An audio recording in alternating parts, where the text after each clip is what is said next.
Hi, Justin here again for Bearwood Cabins. I'm at the Robin Hood cabin. I'm just going to go over the function of the spa really quick.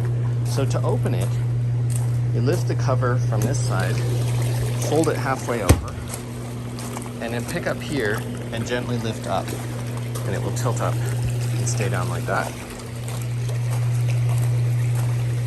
And the control panel is over here. So it's got a little bit hard to see in the daylight, but right here is the temperature display. It displays the temperature in degrees Fahrenheit.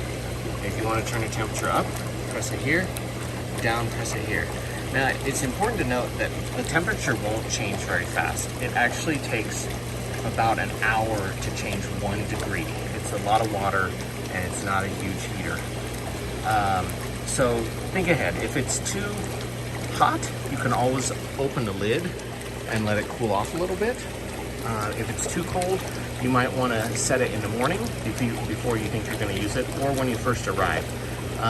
When you're done, please set it back to 97. For the jets, there's only one button, and it's 3 pushes. So off, on is just the waterfall, and then on is the full jets. And then your lights are here, which is a little bit hard to see in the daylight. But that's all there is to it. When you're done, please make sure that you close the spa back up, especially in the winter time.